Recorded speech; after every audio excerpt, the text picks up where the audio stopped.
I had this document open, but now I don't. You're live. Hi, everybody. This is Kate Haley with Glazer's Camera. This is PhotoFest, the virtual edition, PhotoFest 2020. It's Glazer's 11th PhotoFest.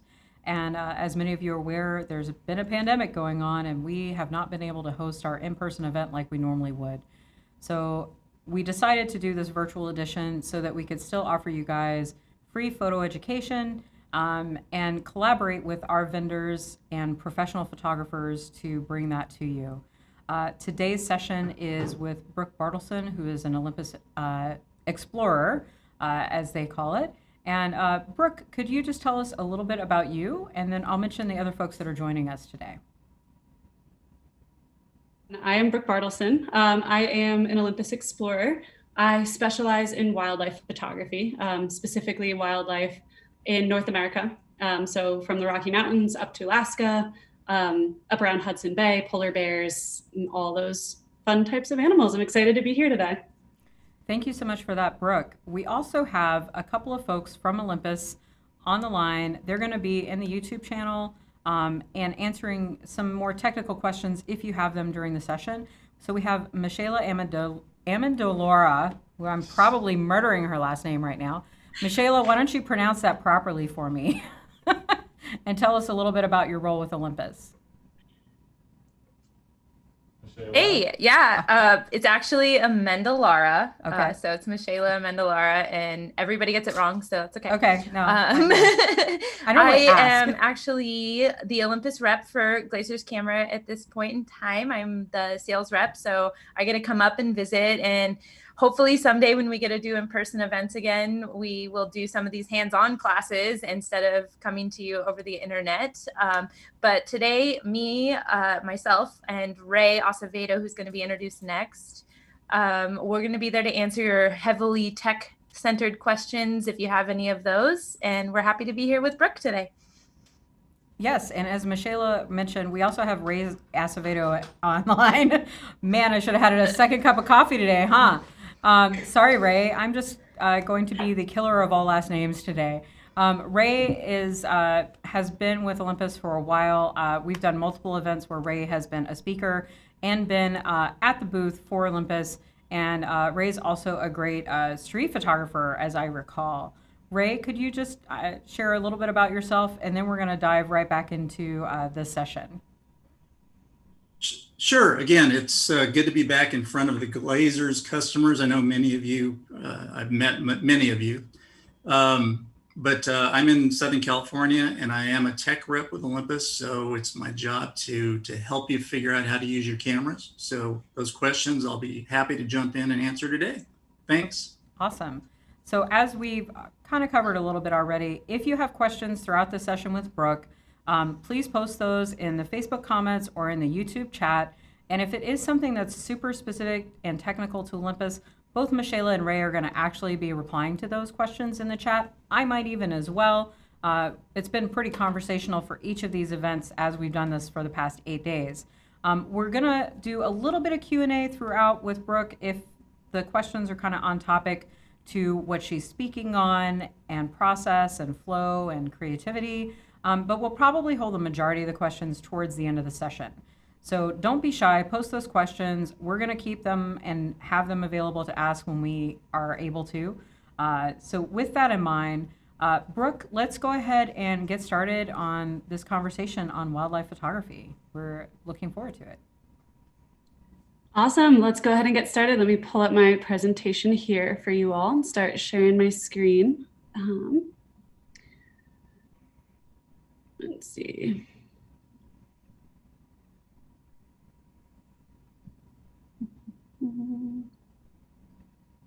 Okay.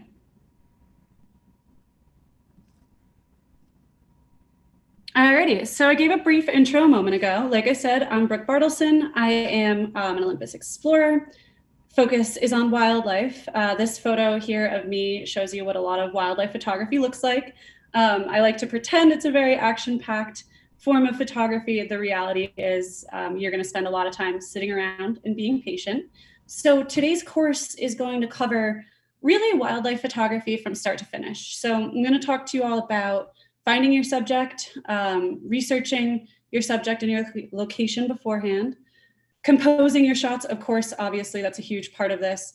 And then a little bit about post-processing as well. So you're really seeing where a wildlife photo begins and what the final image typically looks like and how you achieve those results.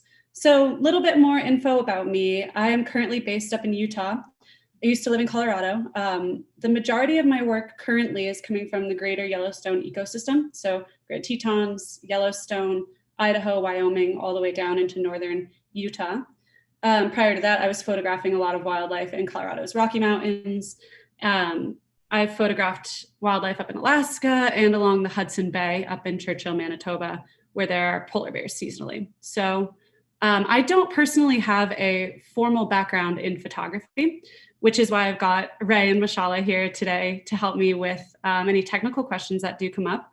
And this talk is definitely going to be very process focused. It's going to be a little bit more learning by doing, as opposed to learning by talking about settings and the technological aspects of photography. So before you go, before you head out to shoot, there's a few things that you should absolutely make sure you're doing so that you're prepared and maximizing your time out in the field. Doing your research is definitely something that I think people should always begin with. That research isn't just limited to like, where do animals live? That research should also cover what the weather is going to be where you're heading out to shoot, what the climate in terms of like, not just weather and temperature, but the actual terrain where you're going to be shooting, what that looks like. What other types of wildlife might inhabit an area where you're heading out to shoot. So say you're going out during the elk rut, which is elk mating season. You have the intention of photographing elk. Well, you should also do a little bit of research to make sure that you're aware if you're in rattlesnake country or bear country or mountain lion country, so you're never caught off guard. Prep your pack. So these pictures right here are an example of what I take when I go out to shoot in the field. Now, I'm obviously an Olympus shooter, so I shoot with exclusively Olympus camera bodies, lenses, and teleconverters. I think Olympus is an awesome line of gear for what I do. Their gear tends to be really small, really lightweight, super compact, very durable. So no matter what the weather is, I don't really have to stress about, is my gear weatherproof? Is it dustproof? Can it handle the harsh environment where I'm going to shoot? Telephoto lenses are an absolute necessity. I do know that telephoto lenses tend to be a little bit more expensive as an initial buy-in than some of the lenses you might use for portraiture and landscape. But I really stress this, there's absolutely no way around it. If you want to do wildlife photography, you need to have a lens with a longer focal length to make sure that you're keeping yourself and your wild subjects safe. So personally, I shoot with the Olympus 40 to 150 millimeter telephoto zoom lens. And my primary lens, my absolute favorite one, is that 300 millimeter prime lens. So if you're not familiar with Olympus, Olympus does work on a micro four thirds sensor. So I know what you might be thinking, 150 millimeters and 300 millimeters sounds awful short to be photographing polar bears and grizzly bears. Well, because of the micro four thirds system, these focal lengths are essentially doubled. So that 300 millimeter actually has like a 600 millimeter field of view. And then I've got two different teleconverters that I'll sometimes slap onto my lens to really extend my field of view even more. Last but not least, before you head out to go shoot, prep yourself. Wildlife photography obviously takes place outside. It takes place in typically less than ideal times of day and conditions. So animals tend to be most active in the mornings and the evenings. So that means you might be shooting before the sun, or getting out to where you're going to shoot before the sun comes up all the way, or before the day actually starts to warm up, or you'll be photographing in the mountains in the evening, which is when adverse weather typically is more likely to roll through an area. So going hand in hand with doing your research before you head out to shoot, research like what you personally need to make sure that you're comfortable to sit in maybe rain or snow, or it could be really hot, or it could be really windy, to spend the hours and the time that you need out in the field to maximize the opportunity to see and photograph an animal. So this is, I know, something that everybody wants to know when it comes to wildlife. How the heck do you find your subjects? I wish every time I do a talk like this I had a really easy, straightforward answer, like, oh, to see a fox, head out into woods where the trees are growing at a northwesterly angle. And when the sun hits 45 degrees above the horizon, foxes will appear. The reality is it's hard, guys. There's really no easy way to find your wild subject. These are the three main, I guess, principles and techniques that I personally use to find wildlife. So the first one is crowdsourcing. We are really lucky in wildlife photography nowadays to have social media as a tool to not just network and get your photos out into the world, but also to connect with people in areas where you may be traveling, or to connect with other photographers who have experience in the area that you're heading out to shoot. And you can use these tools to really crowdsource what populations of animals have been active where. So some examples of crowdsourcing via social media could be using Instagram geotags. For example, I live out in Utah. So if I were heading out to, let's say, Brighton Ski Resort, which is a ski area about 20 minutes from my house here, I might pull up the Brighton Resort geotag on Instagram, scroll through recently posted stories and photos in that area. And if I see photos of moose, I know, okay, moose have been active around Brighton within the last 4 days. I've really got to hustle. You start to scrutinize the background of the photos a little bit, be like, oh, I think I recognize that door. That might be the door of the Peaks Hotel. So that's going to be the first place I'm going to check to start looking for animals today. Or if you live in a residential area, the app Nextdoor is, believe it or not, like one of the best tools for finding wildlife like in the world right now. People love to post, hey, neighborhood, keep an eye on your dogs this weekend. I saw a coyote, it came down from the mountains behind blah, blah, blah street. Or just so everyone's aware, be careful when you're walking down this road. There's a mama deer who just had a baby. It's been laying on the yard for the last 7 hours. Mama's getting a little bit testy. Or I have a cool den of foxes in my backyard. Look at these fun photos that got captured on my Ring camera. So if you haven't used the Nextdoor app to try to find wildlife, highly recommend it. It's like the ultimate wildlife finding hack. Additionally, in the same vein, I spend a lot of time browsing neighborhood Facebook pages. So if I'm heading up to a town, say in Wyoming, I might submit a request to join that town's Facebook page to try to see if there's any wildlife that people have spotted. Works quite similar to that Nextdoor app, where just local communities are talking about what's going on in their area. Once you get an idea of where animals have been hanging out recently, that's when the tracking and the actual landscape awareness starts to come into play. Now, wildlife tracking isn't something that you have to be like Rambo or like the guy from The Revenant or a super ultra mountain man to be able to be successful with. It is like any other muscle. The more time you spend tracking wildlife, the more trained your eye and your senses become, and the better you're going to be at picking up on wildlife trails, wildlife sounds in the distance, changes of weather patterns that might force an animal to move from one location to the next. So I definitely at this point, because I do have a lot of experience under my belt, I depend very heavily on showing up to an area, examining the landscape and tracking wildlife. The main things that you look for when you're tracking animals, it's obviously game trails. So keeping an eye out for areas on a strip of grass, whether it's someone's front yard or off the side of a hiking trail, that look like they've been worn down. A lot of times it might look like a hiking trail or a human path of its own.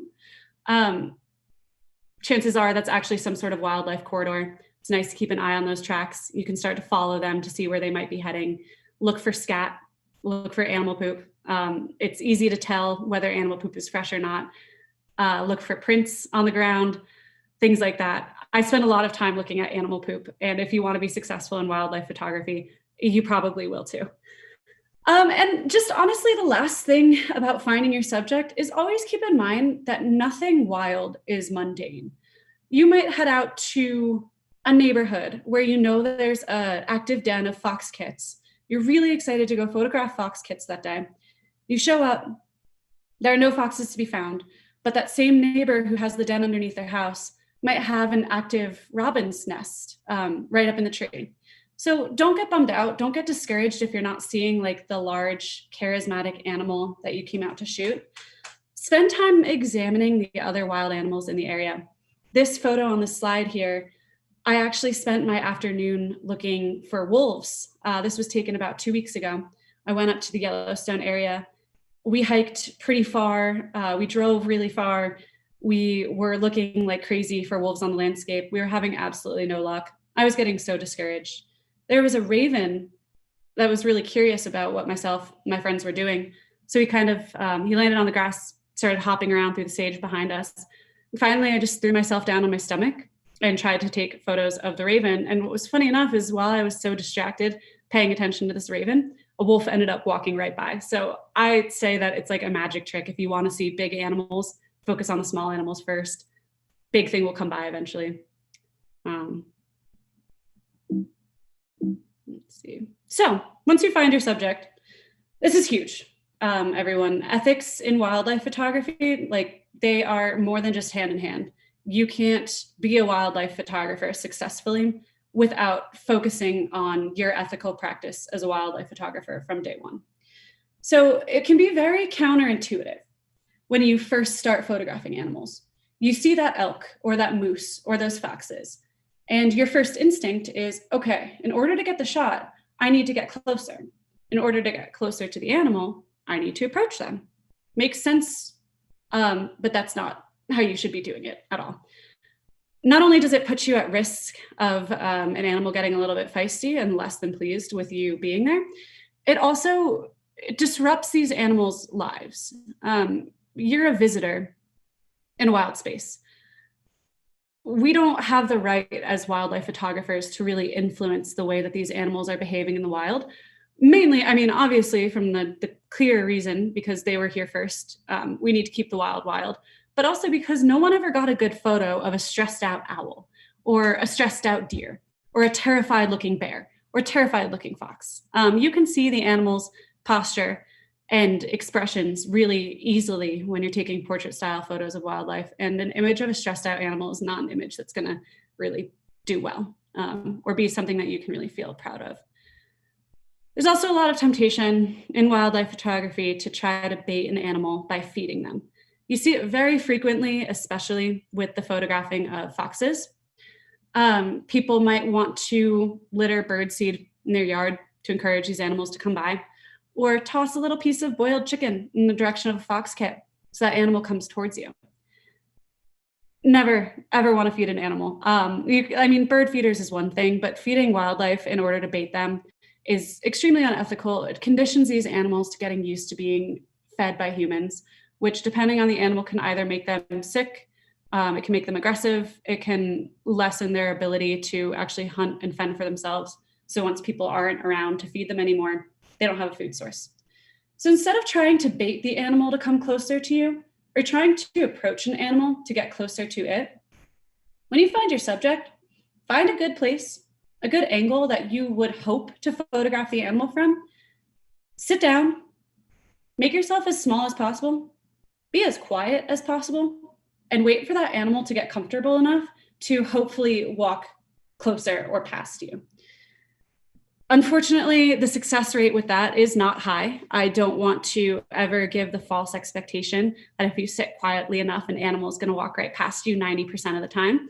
The reality is it's probably like less than 50% of the time do you actually get the animal to walk on the trajectory that you were hoping for. That's part of the challenge of wildlife photography. It's part of what makes it so fun and fulfilling. It's part of what makes your images just that much more impressive. When you have a story about how long you had to sit and wait, about how much effort you really had to put into getting this shot, about how many days you spent in the forest without any opportunity at all to photograph or even see the animal that you're trying to take pictures of. It's, again, like I said, there's going to be a lot of times when you're not in ideal conditions. This bear cub here is the cub of a very famous bear that lives up in Wyoming. This season, she had 4 cubs, which is super rare for bears. There's like a less than 2% chance, I think, of bears having 4 cubs. Obviously, when word got out that this famous bear had a bunch of little koi cubs, people were flocking up to the area to try to get photographs of them. In order to get this photo, I think this took me 3 days in the rain and the snow of sitting, waiting for these bears finally to come out of the sagebrush a little bit closer to where we were all waiting to actually get a portrait style image of one of the cubs. Again, this photo, we didn't approach the bears at all. This was taken from, I think, maybe 105 yards, maybe 110 at the longer end of the scale. They were really far away from where we were. I had to use a teleconverter and my 300 millimeter lens for a total of 420 millimeters, which with the micro four thirds camera is the equivalent of 840 millimeters field of view, which is like ridiculously far away. But that patience paid off. I ended up getting this image along with an entire series of this particular bear and his 3 siblings romping in the rain, rolling around in the mud, wrestling. It was just insanely cute. And it took days of waiting in order to get this shot. Last but not least with the ethics is no one to go home, no one to give those animals their space. This happens a lot with foxes. Foxes are really charismatic, dynamic, interactive animals.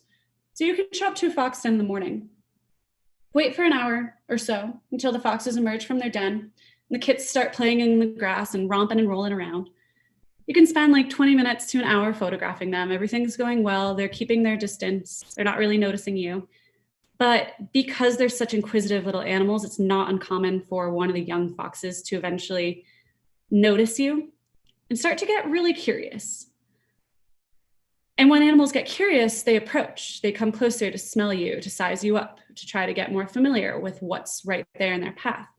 When animals start to do that and approach you out of curiosity, naturally, that's a good sign. That's time to head out and maybe give this particular wildlife population a break from humans so that you're not playing a hand in habituating these animals too much to human presence. Just important. I mean, the more wild your subjects are, the more badass your shots are going to be. So I can't encourage reading up and maintaining ethics in wildlife photography any more than I am. So, okay, this is going to be the bulk of my talk today. Composition and wildlife photography. Big difference between wildlife photography and landscape is you don't have very much control over what an animal is going to do, where an animal is going to stand, what the conditions are going to be when the animal finally steps out into an area where you can see them, or what the light is actually going to be looking like. There are more things, though, that you have control over than I think people tend to realize. So major thing you have control over is what gear you shoot with. The longer your telephoto lens, the more prepared you're going to be for an animal to be in the area, to be visible. You're not going to stress so much if the animal's like still a gazillion yards away. You're going to be confident that you have the tools you need to actually get the shot. You can also obviously control yourself to an extent, hopefully. I have some self-control. It's always so exciting when an animal first walks by, especially a bear, especially one as good looking as this female bear here. It's so easy to see that animal that you've been waiting all day for, whip your camera out of the pack or slap it right onto that tripod, push down your shutter button, spray off a billion images, and pray that somewhere in that massive stack of photos, you got the good shot. That's not wise. Slow yourself down. Get excited, feel stoked, have your jitters. It can be very overwhelming and very exciting to see something so wild and so natural, so close up, but slow down and start to be intentional in what you're doing. Similarly, move around as much as you can. Like I said earlier, you want to keep your presence small, slow, as unobstructive as you possibly can. But as an animal shifts its head or its body posturing from high to low, be ready to kind of mirror how they're moving with your camera so that you're maintaining an eye level composition with that animal. Obviously, this isn't a rule that's set in stone. This is just my favorite tip to give to people. Once you're eye level with an animal, that image becomes so much more intimate and compelling than if you're photographing an animal from up above or from like way too down below. This bear, she was eating grass for 45 minutes. She was barely lifting her head up. I was starting to get so frustrated. I wanted her to lift her head and just give me one of those bear poses, especially as the snow started to pick up. But I ended up having to lay down on my stomach, get eye level with her as she munched on the grass, and catch her when she'd lift her head to take a breath between mouthfuls of grass. So it actually gives this much more compelling image than what that story actually truly was. You know, it looks like this bear is scenting something wild or having a really terrifying looking moment, when the reality is she was simply just munching on grass. And I played my angles to try to pass off a little bit more intense of a photo. Additionally, think carefully about your settings. I know that in astrophotography and landscape, you can plan your settings ahead of time for the most part. Wildlife photography isn't really the same. Animals move quickly between light patches and dark patches. So you need to compensate by changing your settings quickly in order to optimize the light as they're moving.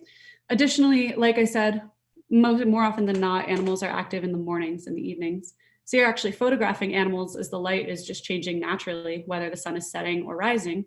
So you need to respond accordingly, adjust your settings. Don't fall into that mindset of I'll take this photo with whatever settings or on auto and just adjust the picture in post-production. It's a tricky thing to improve upon once you fall into that trap. So because we're photographers and we're very visual people, I'm going to start talking about actual images that I've captured over the years, give you guys kind of the backstory and what I did to compose the shots the way they are. So this photo was totally like not ideal shooting conditions whatsoever. I went out to photograph foxes. It was snowing when I left in the morning. By the time I actually found any foxes that were active on this really cold day, the sun was just beaming down. Awful glare. I felt snowblind. I could tell that the animals were a little bit snowblind. They were struggling with trying to orient themselves as they were moving across the forest floor. It just all around was like not the conditions that you want to be photographing anything in, that glaring noonday light. So I could have left discouraged, but I decided I was going to be a little bit opportunistic here and try to play around more than I typically would with my settings to try and make this a salvageable photo shoot. So I cranked my exposure up much higher than what I would normally shoot on a day like this, and let that fox's white fur bleed into the snow behind it. And then the glare of the snow caused a really nice reflection in his eyes. I got eye level to make sure to maximize the view of those snowblind eyes there.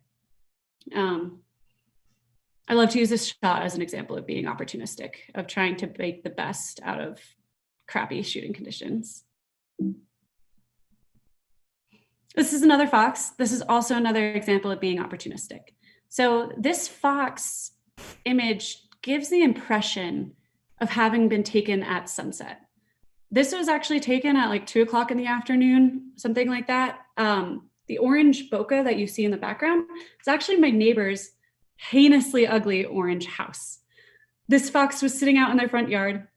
He was really curious. He was digging through the snow, sniffing around, stopping to look around and sniff as dogs were walking by on the sidewalk and cars were driving by on the road behind me. I was so frustrated with this bright orange house right behind the fox that I was trying to march in circles around him to photograph him from any other angle. Nothing was working. So I was shooting with my zoom lens, which lets me have a pretty wide aperture. I opened up the aperture all the way so I could really make that bokeh effect in the background and captured this cool sunsetty looking photo. Definitely would say that when you're photographing wildlife, it's really important to consider the aperture that you're shooting with. Foxes are a great animal to photograph with a really wide aperture just because they don't have a lot of depth in terms of like having a ton of antlers or having a really long snout like a moose or an elk. They're like very small, compact animals. So you don't have to worry about having too wide of an aperture to the point where like the fox's eyes are in focus and then his nose is terribly out of focus. It's typically not as much of a problem with a subject like this, and with such a wide aperture, I was able to get great subject isolation and really blur that background so you can't tell that that was just my neighbor's really ugly paint job. Luckily, they repainted their house this year. This is another example of using a wide aperture to blur a background and do some great stuff with image isolation and also playing up the contrast between the landscape and the animal that you're shooting. This mountain goat, I photographed on the edge of a cliff, and right behind him is a really ugly mountainside, super rocky. You can kind of see some of the gray in the right-hand corner where a lot of the shale and rock was coming through. I opened my aperture as open as I could down to f4.0, blurred that background really hard, and thought very seriously about my composition here. Because of the way this animal was hiding behind the bush, it was a little bit frustrating. His face was blocked very often throughout the photo shoot. I waited patiently until there was a moment when both of his eyes were visible. Mountain goats have like wicked cool eyes, as you can see in this image. They're just like really rainbow colored and sparkly, and they catch the light really nicely. So it was awesome to have the opportunity to focus on his eyes there. Again, like foxes, mountain goats are great subjects to shoot with a really wide aperture because they don't have a lot of depth in terms of antlers or large snout. They're also smaller animals. This was a much less ideal day to be shooting. This was like honestly one of the least ideal days of shooting in my entire life. It was absolutely dumping snow. Unfortunately, adverse weather conditions tend to sometimes be the days that animals are most active. Wildlife doesn't really typically like hot, sunny days. They move around a lot on days when the sun is obscured by either clouds, rain, or snow. And when the temperatures are a little bit cooler, especially large animals like bears, they operate at a very high body temperature. So on colder days, they're much more likely to be active. I woke up this morning, I had slept in my car the night before. It was dumping snow. I was stressing because when the snow is that heavy, your chances of being able to rely on your autofocus are slim to none, no matter how good your autofocus is. So I knew I was going to be spending the day shooting in manual. I knew it was going to be a good day to go out and see bears, though, so I didn't get too discouraged. This guy, he was a mating pair. So he's actually the boyfriend of that first bear on that first slide that I was talking about. He was chasing her through the snow on this different day, trying to get the chance to mate with her. So he was moving really fast, and the snow was coming down really fast and hard.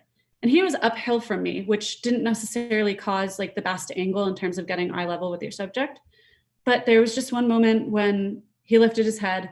There was just enough of a break in the dumping snow to capture this image. This photo is a really good example, though, of going into the field, properly prepared in terms of gear. I could not have gotten an image like this if I wasn't shooting with a weatherproof camera setup. Or if your camera setup isn't weatherproof, you really need to plan ahead and bring something to protect your lens and camera body. This was like 2 weeks ago or 3 weeks ago, Memorial Day weekend. So the ground was really warm. The air was relatively warm, but it was still snowing. So snow was melting really quickly on my gear, making everything totally soaking wet. I had to wait for a couple hours before I had finally got the opportunity to get a good photo of this male bear. If I hadn't gone prepared with my weatherproof gear that day, I would have had to head out before I ever had the chance to get a compelling photo. This is another example. This is actually my favorite example of being opportunistic when you're photographing wildlife.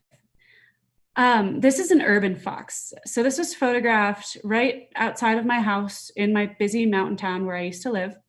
This fox was sitting on my neighbor's driveway, the same neighbor with that ugly orange house.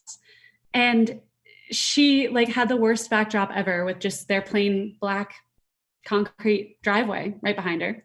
That's not very exciting as a wildlife photographer. You want your images to tell a story of nature and the wilderness and the badassery of being outdoors. The reality this day was I was just steps from home. I'm pretty sure I was wearing slippers. And what was really nice was it was beginning to be the golden hour. So the light was shining directly on her and the other foxes that were out that day. And they were casting, it was casting the driveway in shadow. So the driveway was really dark to begin with. Then the lighting just really started to align. I photographed this image in the original, which I should have added to this presentation, but I didn't. The driveway isn't a solid black. I did have to do some tweaking in post-production to highlight that background and drop the shadows a bit to make it that super solid black backdrop. But it gives off the impression of having photographed a fox in a studio or something.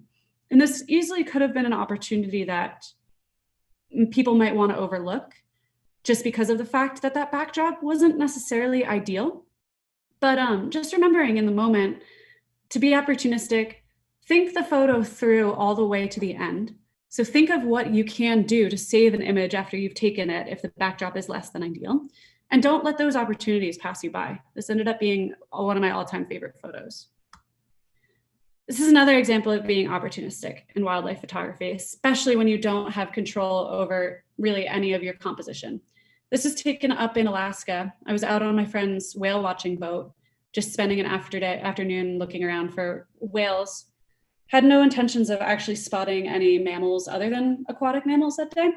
As we were skirting a cliff band, we watched this mountain goat come running down the cliffs and then start making his way back up on the other side. I was begging my friend to get the boat closer. He was like, we're going to run aground. We're not going to die today, so you could take a photo of a goat. You're crazy. Do what you can. So I noticed that there was a really nice potential here with the contrast between that mountain goat's white fur and that really dark, dramatic, wet cliff behind him. So by kind of framing him in that rule of thirds intersection there, it created an actually overall nice composition, even though it was really like a less than ideal situation to be photographing. And I really didn't have a lot of control over that moment itself. Again, I think honestly, being opportunistic in wildlife photography is one of the biggest and most important traits that you can have, just trying to make the best of whatever situation is presented to you. This is a great example of getting eye level with your subject. It's very rare to see a photo of an owl or any bird really from an eye level angle. I was really lucky. He was perched pretty low on a tree branch, and I was able to hold my camera up and swivel my back screen down so that I could get it right level with his eyes and shoot a couple of photos where he was looking directly at the camera lens. And it looks like I have this owl right in front of my face. Again, this was also a cool opportunity to really use the surroundings, nature, to actually frame my photo. I got a little piece of another branch directly in front of my lens, which caused some great natural framing in that left-hand corner there. This is another example of going into the field as prepared as possible. This was one of the first polar bears that I ever photographed. I was not expecting to see a polar bear this early on into my expedition. I think I was out on the tundra for 15 minutes before this bear crossed our paths. It was absolutely freezing cold. I think it was around -30 degrees Fahrenheit. And it was dumping really icy, wet snow because we were on the coast of Hudson Bay, where the water or the air is very moist just because of the large body of water right there. So luckily I was shooting with my waterproof Olympus gear. Their gear is it performs really nice in intense cold conditions like this.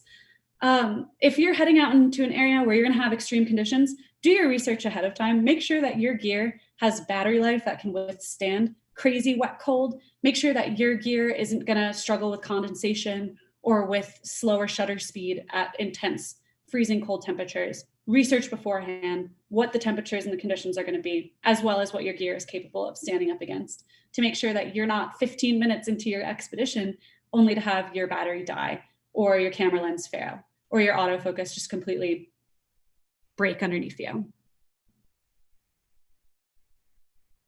This is another example of being opportunistic. This was a frustrating animal to be photographing on this day. The light was very harsh. The trees were casting all sorts of crazy shadows that were blocking key parts of the animal as he was moving through the woods. But I had to be really dynamic and move through the forest with this elk to really capitalize on the moments that he would step out from the shadows, be lit entirely just by the sun, while the rest of the forest behind him was just pure black shadow. This is an example definitely of moving with your subject. He was in the elk rut, which is the elk mating season. During the rut, male elk, bull elk, lift their heads every now and then to do what he's doing in this photo. They bugle, which is where they make this absolutely gorgeous, haunting, almost howling sound to call to mating females to let them know that he's ready to mate.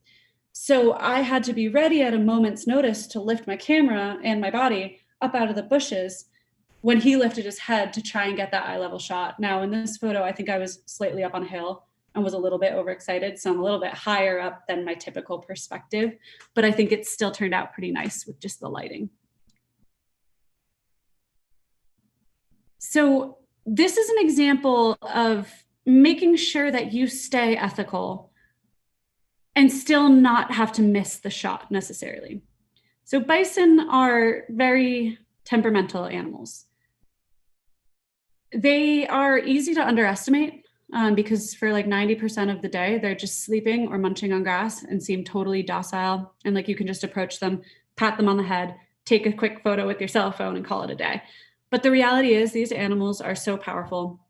They're so territorial, and they can change in a moment's notice. They can go from being really docile to being really hostile very fast.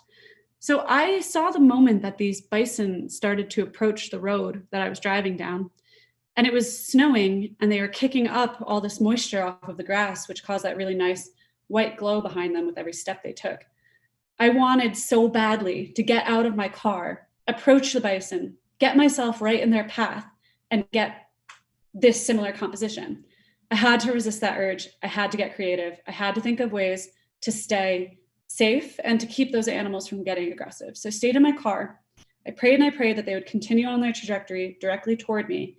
And when they finally did, I held my camera out the window of my car, dropped it really low down, swiveled my back screen up so I could still see my subject, and photographed at eye level from like dangling out of my car. So that way, once they did close the distance, I hopped back into my vehicle, rolled my windows up, waited there quietly until they'd already passed me.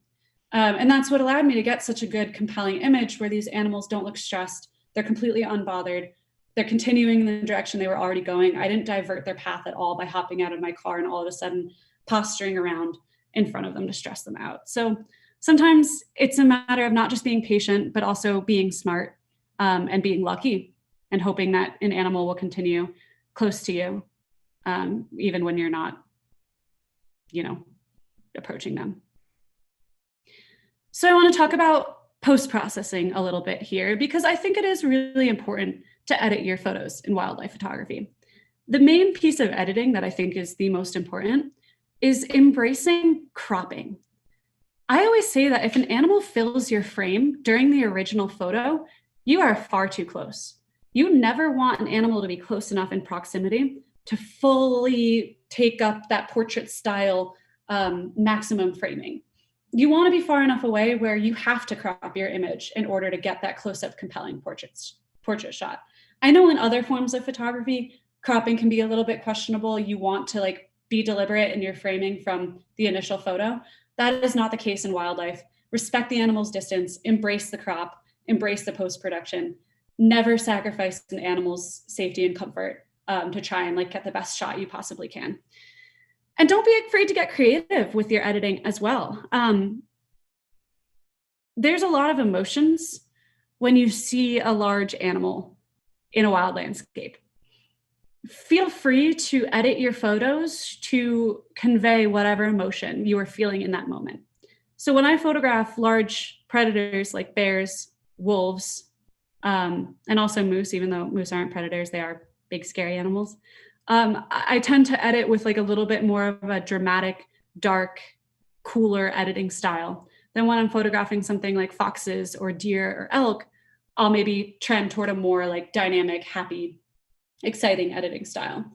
And really the only limit, I get asked this a lot, how do you know when you've gone too far with your post-processing? The only limit is you.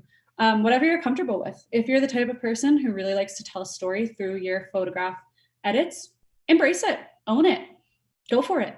If you're the type of person who's really a purist and wants to keep that scene as unedited as you possibly can, that is awesome too. Don't let other people really dictate what's acceptable and what's not. This is an example of an image that I totally could have thrown away. This photo came to be because I was completely a fool this day. I was photographing a mama fox and her kits. I was not paying attention to my car, which I had left the door ajar and the window open because when I pulled up to where the den was, I didn't want to make a bunch of commotion by slamming the door and rolling my window up. So I was totally laser focused on this mama fox and her kits. This male fox from a different den, he was the opportunistic one. He snuck into my car, chewed up my center console, peed everywhere, scratched my seats, and then stood there like a smug little jerk to really rub it in when I finally noticed what he'd done. So I took this photo initially just to tell people look at how crazy this is. Always roll up your windows. Thank God I didn't have food in my car or else that fox could have eaten some sort of candy or a leftover McDonald's cheeseburger and gotten really sick. But I realized a few months after I took this photo that there's actually a lot of potential here. Definitely needed work because I wasn't thinking about my composition or settings in this moment. I was just thinking about, holy crap, there's a fox on my car. But I cropped in really closely, did some work to the background to really mute those bright orange colors. That's that bright orange house, the ugly one that I was telling you all about. Muted those orange tones, cropped in, sharpened the image just a touch, adjusted my exposure because the original exposure was crap, and still made a somewhat salvageable image here. And of course, I love to show people this photo and ask them what they think the scenario was, and then show them the original and be like, this is actually what that fox was doing in that stunning little portrait there. This is an original of that same owl that I was holding my camera up above my head for. The colors are nice. I really like this image straight out of the camera. There wasn't a ton that needed to be changed, but here's what I did in post. I got rid of some of the light that was shining through the tree on the left-hand side. I just found it a little bit distracting, and it kind of took away from some of the leading lines in this photo. And I changed the tones a little bit more to give it a little bit more of a moody, mysterious feel, because in my opinion, owls are moody and mysterious animals. So subtle color edits, not so subtle removal of those spots in the background. But really, I just kept on going until I felt like I had an image that told the story of what I was feeling in that exact moment. So that's all the images that I have for you guys today. I want to spend the last moments of this session getting your questions. Let's see what came up repeatedly or what you guys would like me to flesh out a little bit more. We do have a few questions on deck. I kind of just let you go and figured we would just end up holding them till the end, and that was okay. Cool. A lot of great feedback. People are enjoying hearing you talk about this. Some of the questions are a little bit funny because one of your comments was, you said you looked at poop a lot. And so one of the questions was, what are you looking for in the animal poop? Or is that mostly just for the tracking to know that there's been an animal in the area? Yeah, both of those things. Okay. So animal poop can tell you many different stories. It can tell you if there are animals in the area at all. So if you walk into a section of forest and you're seeing an awful lot of bear poop, that's a great indicator that there are bears around. You can look at the poop itself to examine how recently the animal has moved through. I like the rule of thumb that I use is the stick test, or if you're feeling yucky, you can just poke it with your finger. But you poke a piece of animal poop, and if it breaks, it's most likely more than a day old. Okay. If it doesn't break, that's relatively fresh scat, and I'd recommend hanging out in that area because that animal's likely still very close by. Additionally, with bears, you can tell a lot about what that bear's diet is based on its poop. Runny poop means the bear's been eating a lot of protein, which means it's been eating a lot of meat. Do with that information what you will. Okay. Meaning you could be lunch? Is that what I'm hearing? Right. Don't be lunch, folks. That would be bad. And I shouldn't be that's very seriously. I think a lot of what you talked about safety and space and respecting the space and respecting the animals, that is so important. Just in general, we have, especially in the US, I feel like, and a lot of countries have all these great national parks, but we have droves of them, and respecting that space, pack out what you pack in and all that kind of stuff is so important. I feel like. So you talked a little bit about your success rate. You said it was about at maybe 50%, but I guess some days are probably better than others, right? As far as when you go out with the goal of hoping to get that bear or that fox, do you have days where you come home and you're like, man, I didn't really get anything? Or then days where you're like, oh my God, I got so much, I'm stoked. Is it both of those things? It is absolutely both of those things. So I didn't have a good wildlife photographing opportunity from December until middle of May. Wow. This year. That was my longest dry spell. Saw plenty of animals, didn't have any good interactions, nothing really all that compelling or photogenic. Memorial Day weekend, I went up to Wyoming with the intention of photographing bears. I saw so many bears in 4 days that I've been joking I'm set for the next 2 years. So it's totally inconsistent. Those really good days are what motivate you to keep on going out and trying. And so one person was asking, do you use binoculars at all to help spot wildlife? Or are you just using your really long lenses? I recently started using binoculars. I used to rely on my lenses because I thought it was great practice too, with just balancing the weight of your camera, getting used to the field of view that you have, and thinking about composition. But binoculars, I think, are definitely a must-have in your kit after a certain point. It just helps you glass a hillside. More often than not, animals can typically be so far out that when you're first finding them, you won't even see the animal itself through the binoculars. You'll just see like the game trails or the indicators on the landscape that an animal has passed through. But Olympus actually has some amazing binoculars that are also really durable and weatherproof that are like my favorite thing in the world. Well, that's good to know as well. I know we carry some binoculars. I would imagine we carry some of their binoculars as well. Yeah, do you ever make blinds or hide and like try and camouflage yourself a little bit? I'm seeing that. Yeah, so that's another question that also kind of has a ethical answer to it. Hides are amazing. Highly recommend them. Do your research to find out if constructing a hide is legal in the land where you're photographing. So I do have one fox den here in Utah that I have a hide. It's made out of sticks and trees. I don't use any like man-made material on my hides because they tend to carry human scent. But I'll sit in that little blind. It's got a couple holes for foxes so I can anticipate where they might walk through, and I can frame the shots pretty nicely. When you're photographing out on national forest or most national parkland, I don't think in the US you can use hides. So just know ahead of time, they can be amazing and really, really nice in the areas where they're permitted. And they can be a lot of work to build too. So like be prepared for that also.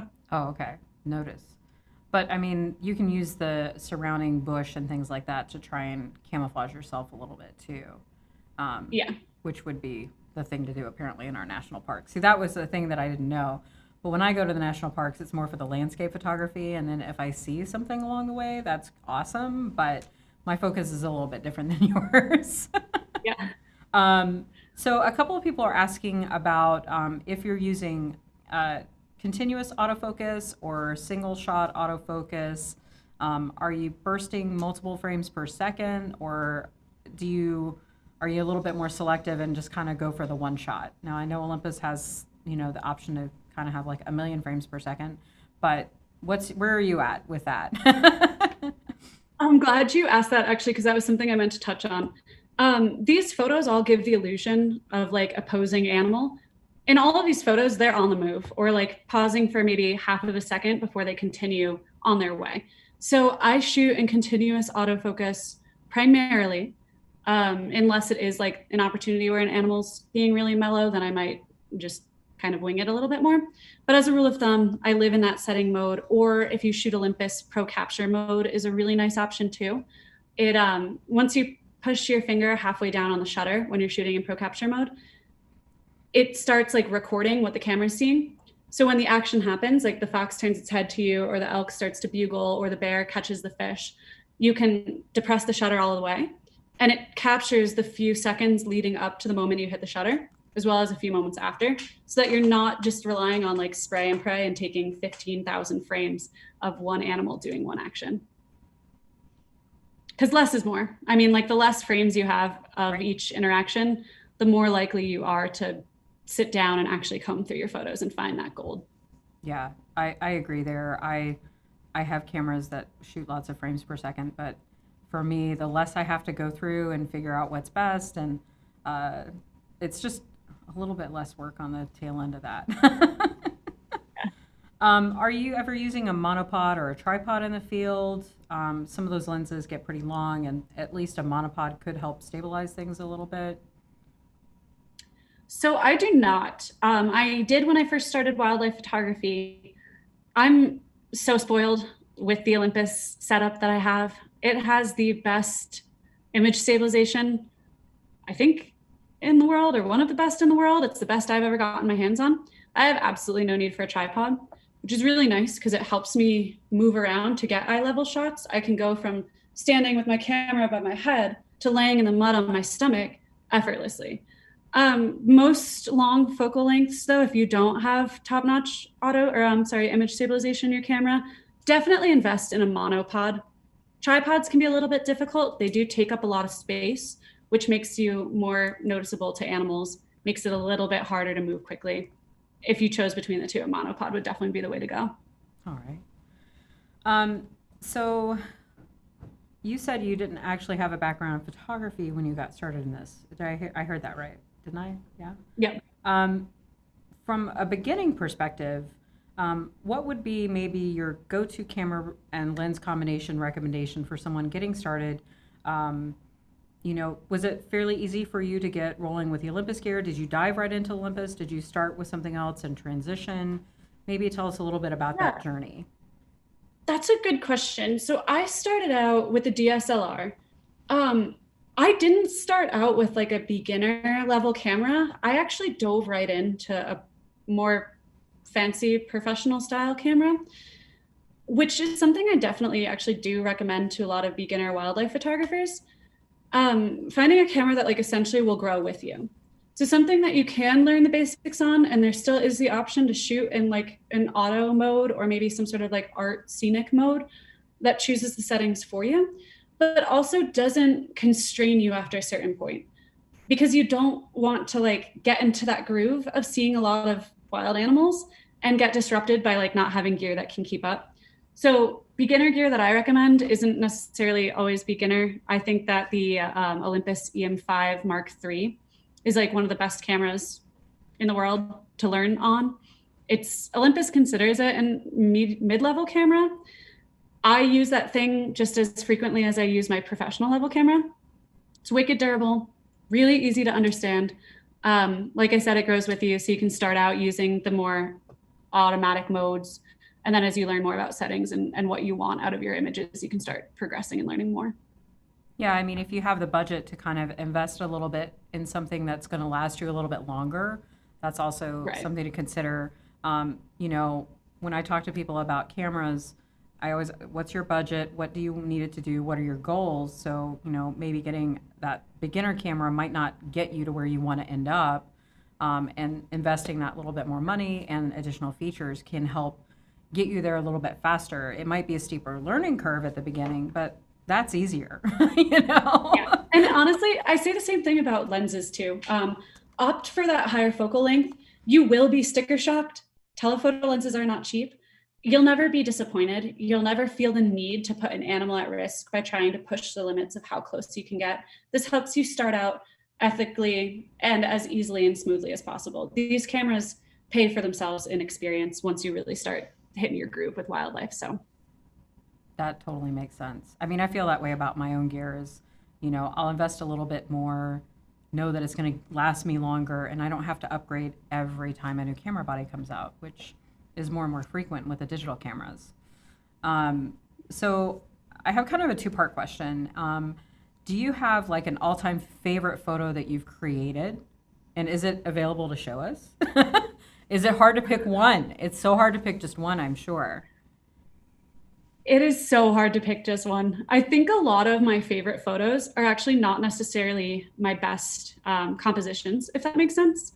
Yeah. I am a wildlife photographer mainly because I'm just absolutely, unbelievably, indescribably obsessed with animals. They're all I talk about. They're all I think about. They're like everything in my life. So sometimes when I encounter an animal, especially one that I've been anticipating seeing for a while, I get so overcome with like either excitement or just like pure joy of being in the presence of something so magnificent that anything I know about composing an image or capturing a photo just completely goes out the door. And next thing you know, I'm like booger crying because I'm just the happiest I've ever been in my life. So trying to pull up an image that I stumbled upon today, just one of my all-time favorite photos, but is also one of my worst photos ever. I'm just going to show you guys it on my cell phone. Okay. You'll get the gist. Aw, hi guys. It's some polar bear butts. Yep. It's the grainiest photo I've ever taken. They're really blurry because I was shaking like crazy, but that was the first time I saw polar bear cubs in the wild. Oh. And I just couldn't believe what was unfolding right before my eyes. I just absolutely lost it. And that photo, I pull it up and look at it constantly. Whenever I have those days where I've been spending like 72 days in a row looking for a moose, don't see one, I remind myself of this moment. You can have like one moment like that a year and it's enough to like inspire you to keep on going out and trying for more.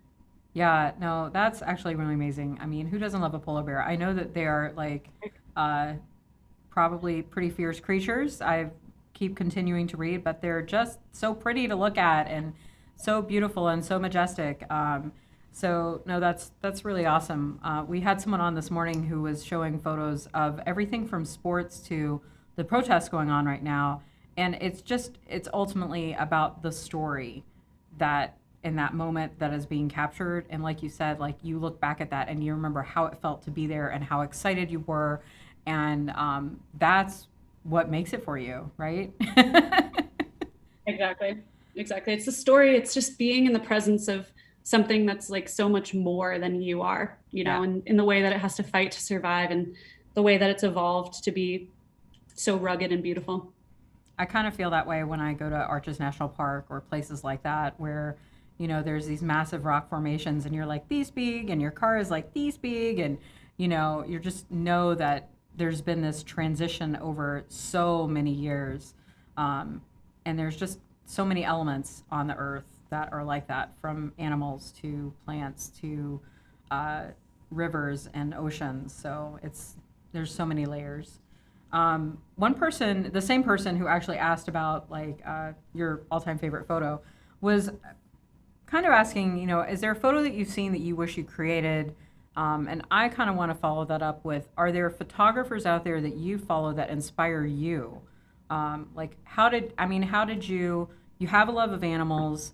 How did you decide to pick up a camera and do this? Like, what got you there?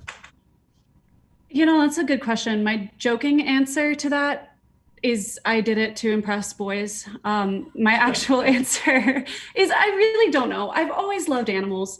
I've always seen them as these absolutely gorgeous things to be in the presence of. And I wanted to like recreate that feeling for people who don't live in the mountains and have the opportunity to get close to things like that. When I first started wildlife photography, I didn't like really look at many wildlife photos, as strange as that sounds. My style definitely developed very independently.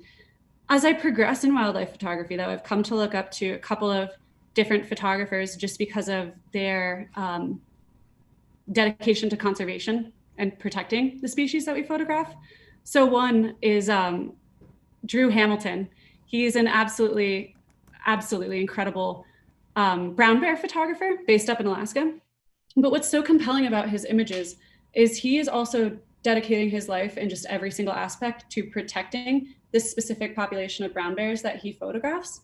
It's just absolutely motivating beyond belief. And then in terms of more photography style, a name that I would bring up is Aaron Mantis. He's somebody I definitely recommend checking out. He has a really cool editing style where he definitely puts a lot of the mood into his photo edits. And like through that style, he tells really cool stories with the animals that he's photographing. And you can just see his love of these animals in the way that he edits them to like make them look as good as they possibly can. Oh, that's really cool. I know there's a lot of great conservationist photographers out there, and wildlife photographers. There's a couple of folks that do a lot for Nat Geo that I follow as well, like Christina Mittermeier, just to mention one, and Paul Nicklin is another one. So they have like massive audiences, but their work is just so stunning. So it's also good to find out new people to follow and be inspired by. That's part of why I wanted to kind of add that part B to that question, because I'm curious who inspires you, because the work that you've shared with us has just been really, really beautiful and has a lot of emotion to it. And I think that that's really key in that kind of thing. Do you have any other tips or comments that you wanted to share with the audience? Our questions have kind of waned, and we can wrap a little bit early, but I thought before we did that, I could see if there was anything else you wanted to share with our audience before we did that. Yeah, that's really it. I think the last thing that I would leave for everyone is one of the biggest tips as well that I didn't cover originally on how to get compelling, detailed, interesting wildlife photos is to truly, genuinely love your subject. The more you love what it is you're going out to photograph, the more you're subconsciously going to be willing to present that subject as beautifully as you possibly can. Get stoked on animals, like watch nature documentaries, look up wildlife photographers, read fun facts about whatever animal it is you're about to go out and shoot. the more impressed you are by them, the more you're going to do them justice in your photos. Additionally, if you want really detailed wildlife photos, photograph really detailed looking animals. Think about how dynamic some animals look compared to others. Kind of focus on animals that are already doing some of the work for you. All right. Well, that is awesome. I agree with you. I mean, I think one of the things that rings home with me the most for this session is your passion for these animals and your love of them and your respect for them. And, you know, I've listened to a lot of photographers over the years. I also teach photography. I have sat in sessions with other photographers, both online and in a room. And the most constant message that I think that we can convey is when you're creating work, to do the work that you love the most, because that's probably going to be the work that you can tell the best stories about, and that's going to resonate with the people who see it the best, if that hopefully makes sense with folks. That's just my little 2 cents that I'm adding in as we're starting to wrap this up here. I you know, if we don't have any other questions from the audience here, you know, there's been a lot of great comments coming in from the audience. You know, there's a couple of last minute questions, so I'll just throw these out here super quick before we wrap up, since we do have a little bit more time. I'm assuming, are you using the electronic or silent shutter on your cameras? I would assume probably yes. Yeah. Because that's another I joy. shoot with a silent shutter mode. It's funny, once you have the opportunity to shoot with a camera that can do silent shutter, you're going to find yourself getting like offended by photographers who keep their shutter noise on. Right. Obviously, being as minimal in your presence is super key to keeping animals active and relaxed. Shooting with a silent shutter means they don't hear you any more than they have to, which is really beneficial. And you're pretty much doing all of your work out in the wild in national parks and in your backyard in some instances. Have you ever gone to a zoo? Do you ever do that there, or do you prefer being out in nature and having those moments? So I'm insanely lucky. I'm based in an area minutes away from really dense populations of very charismatic wildlife. And then only hours from even more charismatic wildlife like grizzly bears and wolves. So all of my subjects are truly wild. The foxes are typically urban foxes, but they are still wild. These are not anyone's pets or anything like that. I have absolutely no problem though with people who do go out and shoot in zoos. I think that's like one of the coolest ways to learn and practice if you don't live in an area like this where you've got really easy access to actually wildlife. Yeah, I actually have a friend. I have shoot a friend entirely on the ground with the subjects. Right. Well, and that's really awesome that you are. But my guess is you probably moved to that space so you could be closer to that environment. Maybe. Yeah. Yeah. Just guessing. Yeah, it was intentional. Yeah, totally intentional. Yeah, a friend of mine here is a member of the Seattle Zoo, and he goes, I don't know how. I mean, I feel like he kind of lives there because he's got like the longest lens he could get, and he does really stunning images of the animals there in the zoo. But it's that part of not just taking the photo, but also the edit and being intentional with that edit and cleaning up the little things and that's okay. So let's see, one more question on autofocus. Is there a pattern that you prefer? So someone's mentioning specifically 3x5, 5x7, 9x9. I don't know the patterns in the Olympus cameras super well, so maybe that makes more sense to you than me. So is that the groupings? Yeah, that's a really good question. I'm honestly still learning what I prefer because it kind of changes animal to animal and like behavior pattern to behavior pattern. Right. One thing that I've definitely come to rely on my Olympus, I actually have my camera here, so I'm just going to show you guys it. Also, this is my camera. This is why I'm able to like move around so fast and easily. This is what I've photographed polar bears and everything with. But on this body, there's this little feature here. It's a little joystick. This is the Olympus EM1 Mark III. That joystick enables me to keep the camera up to my eye, but manually change my focus point for my autofocus. So if I'm photographing elk and I'm trying to like shift my focus between their antlers or their face, I can move that point really, really easily. or if I'm photographing an animal that's walking in a direction, I can help track my own autofocus point as well. So I'm framing my image as well as I can. Okay, fantastic. Those little joysticks on the backs of cameras come in super handy. Really I know helpful. mine has one and has for a long time, and I'm grateful for that little thing. So, okay, well, gosh, thank you so much. That was super informational, very inspiring. Your passion for wildlife and telling their stories is very apparent in the work and the care that you make in your images. So thank you so much for sharing that with us. Thank you so much, Olympus, Ray, and Michaela, who've been in the background answering some of the other slightly more technical questions on YouTube. I'm grateful for all of you guys. I'm really glad that we were able to have you on during PhotoFest and actually have this be our final session of PhotoFest. So I just want to thank you, Brooke, so much. It's really, really been a pleasure. I'll have just a couple of announcements as we wrap up, not just the session, but the week. There are some promos available that have been going out in our emails, and there is an offer for Olympus. So you would have received that email this morning. Check that email, check out that offer, take advantage of it, because I think it expires today. It may expire tomorrow, but it probably expires today. So when we're done here, go to your email, look at that offer, take advantage of it. You can place your order online to do that. And that order can be shipped to you when we reopen on Monday, or you could do curbside pickup up or pop into the store on Monday and pick that up. The store is open Monday through Friday, 9 to 5. That's Glazer's Camera. Our website is glazerscamera.com.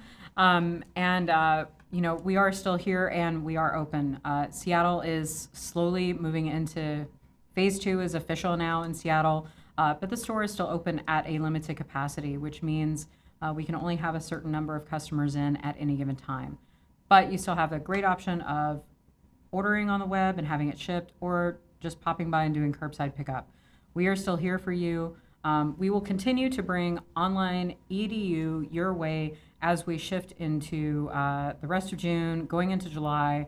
Go to our website, glazerscamera.com/workshops, to see what's coming up next, including Michaela is going to be doing a couple of sessions on Olympus cameras and how to use them. So those are happening in August 1st, I believe. They're live on the website. Go check it out, register. They are free for right now. So thank you again, everyone at Olympus. Brooke, you've been awesome. Thank you to everyone who's joined us for PhotoFest. This past 8 days has been kind of crazy, but fun. We did 24 sessions in 8 days. Many of these sessions are available on our YouTube channel, which means you can go back and rewatch them. So if you miss something, you can go back and rewatch it or rewatch it again. If you haven't subscribed, this is going to hopefully be my last pitch, but go and subscribe to our channel. We will continue to share content there as well. So thank you again, everyone. I'm going to send a special shout out to Devin, who's behind the scenes over here. If it weren't for Devin, I'm going to say this event may not have happened as quickly as it could have, as quickly as it did. Devin has been the brains behind making sure all the tech is happening and the quick troubleshooting when we have had problems, because guess what? This has all been live and things happen. So I'm grateful for Devin and all that he put into this week, and I'm going to give myself a pat on the back for organizing all of these awesome speakers. It's been great. Look for more updates from Glazers as we continue to reopen. We're looking forward to seeing your faces when you come in to buy stuff and ask us questions. So everybody have a great weekend. Brooke, thanks again. Thanks, sorry, I had to go a little bit more because this is the last one, so I had a little bit more to say. So thank you, everybody. I've said that 20 times, so have a great weekend and keep creating. Thank you.